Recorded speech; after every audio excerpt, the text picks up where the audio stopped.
Welcome, lifters. Have you ever finished a set only to realize the muscle you intended to train barely felt anything? Maybe you were benching and only your triceps felt the burn, or you were doing rows and couldn't seem to connect with your back. That feeling of disconnect is what people refer to as the mind-muscle connection. This presentation explores how your brain activates muscles, what the mind-muscle connection really means, and whether focusing on a muscle actually changes activation. We'll also dive into the science comparing internal versus external focus cues, discuss how neural drive and practice improve coordination, and examine whether cognitive enhancers like tyrosine or alpha GPC can sharpen your focus. By the end, you'll understand how to harness both your brain and your muscles to lift smarter and train effectively. Don't worry, we'll bust myths along the way and base everything on peer-reviewed research. Let's get started. The mind-muscle connection is a popular term among lifters and bodybuilders. But at its core, it simply means focusing your attention on the muscle you intend to train. When someone tells you to feel your lats pull during a row or squeeze your glutes during a squat, they're prompting you to create a mental link between the movement and the muscle. Rather than moving a weight from point A to point B, you're consciously engaging the target muscle. Physiologically, this means you're voluntarily directing neural drive, the excitatory signals from your brain to motor neurons, towards specific motor units. Over time, this heightened awareness can improve your ability to recruit those muscles. But is this always beneficial? It depends on your goal. Internal focus might boost activation at slow tempos, yet performance researchers have found that external focus cues often lead to better force production and movement efficiency.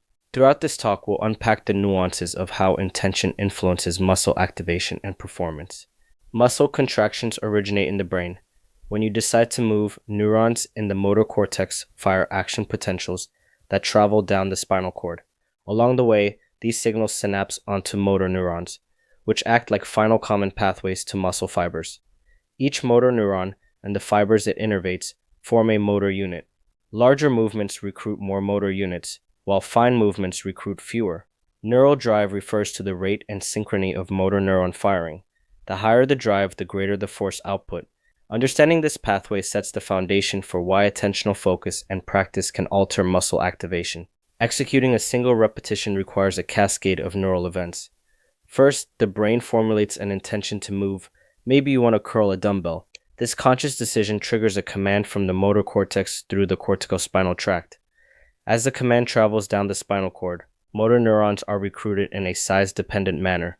Smaller, slow twitch units are activated first, followed by larger, fast-twitch units as more force is needed. At the neuromuscular junction, acetylcholine is released, causing muscle fibers to depolarize and myosin heads to walk along actin filaments, generating tension. Meanwhile, sensory feedback from proprioceptors, muscle spindles, Golgi tendon organs, and skin receptors report force, stretch, and position. The brain integrates this feedback to adjust motor commands on the fly, ensuring smooth and coordinated movement. This feedback loop also lays the groundwork for skill learning. The more you practice a movement, the more efficient this cycle becomes. Every muscle contraction is orchestrated by motor units. A motor unit consists of a single alpha motor neuron and the muscle fibers it controls. Because a neuron can innervate anywhere from a few to several thousand fibers, the size of the motor unit determines how precise or forceful the movement is. When you gently tap your finger, only small motor units with slow twitch fibers fire. As you lift heavier weights, progressively larger units containing fast twitch fibers are recruited. This is known as the size principle. Force is also modulated by rate coding, the frequency at which a neuron sends action potentials. Higher firing rates produce fused tetanic contractions, increasing tension. Through strength training, motor units become more coordinated. The recruitment threshold decreases, firing rates increase, and antagonist co-contraction is reduced. These neural adaptations help you produce more force without necessarily growing bigger muscles. Neural drive is a measure of how much your brain pushes the motor neurons controlling your muscles. When neural drive is high, more motor units fire and they fire at higher rates, resulting in greater force. Early in a training program, improvements in strength stem largely from neural adaptations rather than hypertrophy. A longitudinal high-density EMG study by Del Vecchio and colleagues found that after 4 weeks of training, participants increased maximal voluntary force, but the muscle fibers themselves did not significantly change. Instead, motor unit recruitment thresholds decreased and discharge rates increased, indicating that increased excitatory input from the motor cortex drove the gains. Similarly, resistance training reduces co-contraction between agonist and antagonist muscles and improves the coordination of synergists. These neural adaptations enhance efficiency while you can produce more force with less wasted tension. Ever wonder why your glutes don't fire during a squat or your back doesn't engage during rows? Activation begins in the brain. If your technique forces you into compensatory positions, for example, rounding your back during rows, your nervous system will recruit whichever muscles can complete the task, such as the biceps or rear delts, while the intended muscles remain dormant. Dormant muscles can also hog neural drive, inhibiting weaker muscles. Another reason is simply lack of practice. If you rarely isolate a muscle, its cortical representation may be underdeveloped. Over time, practice creates stronger synaptic connections and better motor maps.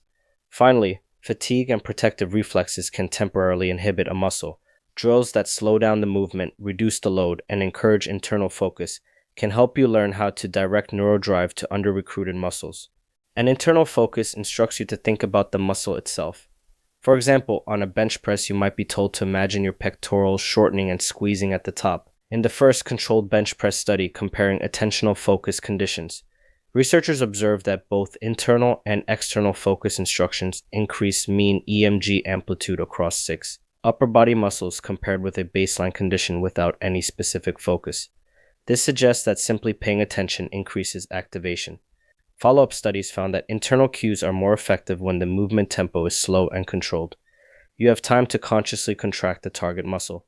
However, when moving explosively, your nervous system prioritizes power output over isolation.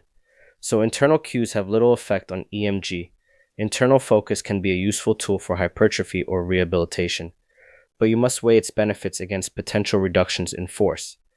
An external focus directs your attention away from the body and toward the effect of the movement. On a squat, you might focus on driving the floor away from you rather than feeling your quads. Meta-analyses across 73 studies have found that external focus cues consistently improve motor performance and learning, with effect sizes of 0.26 for immediate performance and roughly 0.58 retention and transfer. A secondary analysis of EMG outcomes showed that an external focus leads to more efficient neuromuscular processing. Hedges G. proposes that by focusing on the movement outcome, you allow automatic processes to control the movement, resulting in smoother coordination and more forceful contractions. This is why coaches often cue athletes to explode up or drive through the ground, rather than telling them to contract a specific muscle. External focus tends to yield higher power outputs and better technical performance, especially in skilled lifters.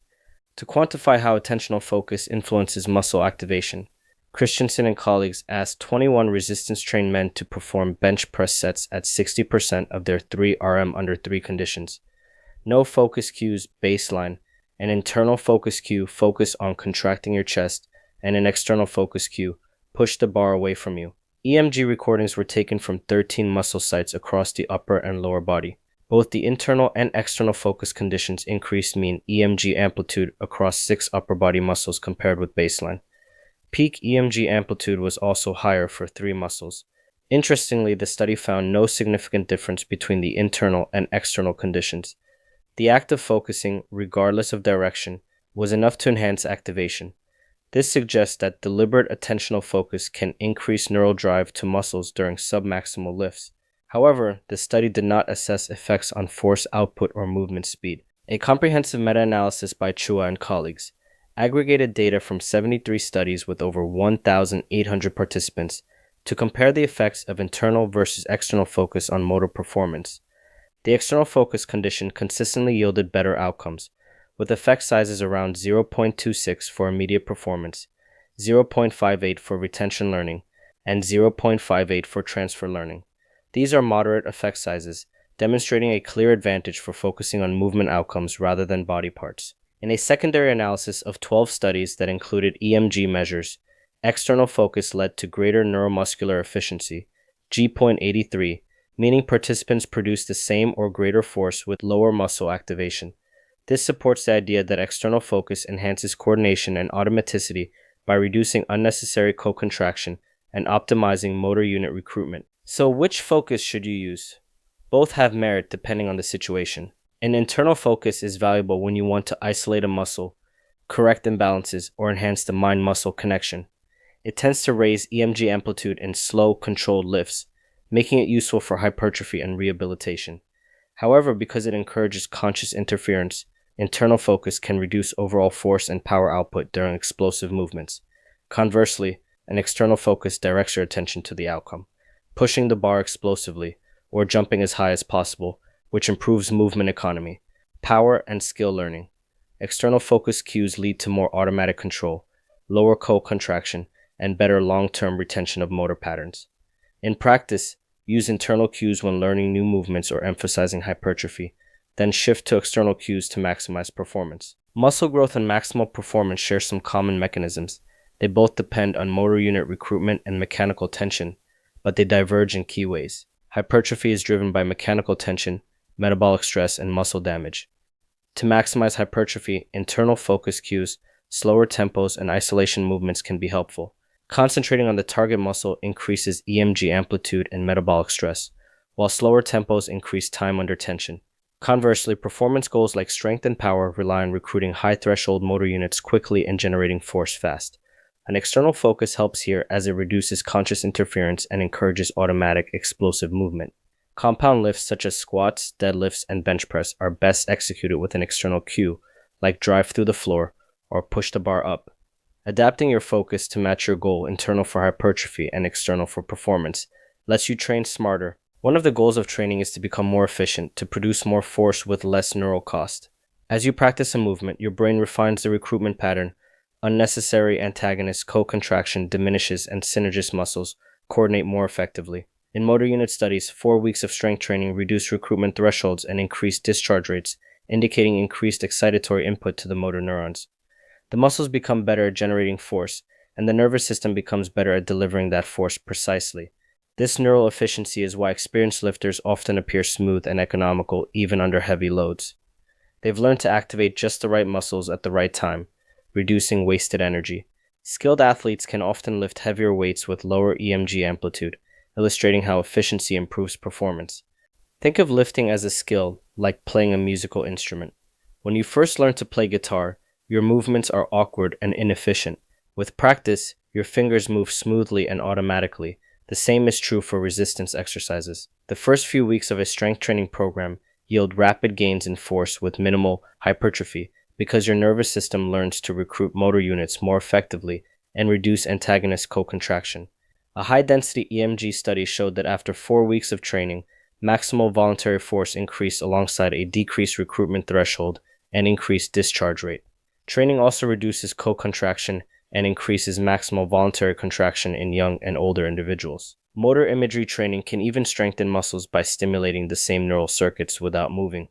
Therefore, repetition, practice, and mindful rehearsal are essential for developing neural efficiency. Repetition is the mother of skill. Each time you squat, press, or pull, your brain refines the motor program. Neurons that fire together wire together. Repeated activation strengthens synaptic connections, creating a more stable and efficient motor pattern. Over time, this practice moves control from conscious cortical areas to subcortical structures, reducing cognitive effort. That's why elite lifters can perform complex lifts almost automatically, leaving more mental bandwidth for tactical decisions. Motor imagery training, in which you vividly imagine performing an exercise without moving, recruits many of the same neural circuits. Studies show mental rehearsal can decrease co-contraction and increase maximal voluntary force. Combining physical practice with mental imagery accelerates skill acquisition and helps maintain neural adaptations even when you can't train physically. Cognitive enhancers or nootropics are sometimes marketed to improve focus and the mind-muscle connection. Tyrosine is a non-essential amino acid that serves as a precursor to catecholamines like dopamine and norepinephrine. Supplementing with tyrosine can help maintain cognitive performance in stressful conditions such as cold or altitude exposure, although its benefits for physical performance are inconsistent. L-theanine, an amino acid found in tea, exerts calming effects and synergizes with caffeine to improve attention and reduce distraction.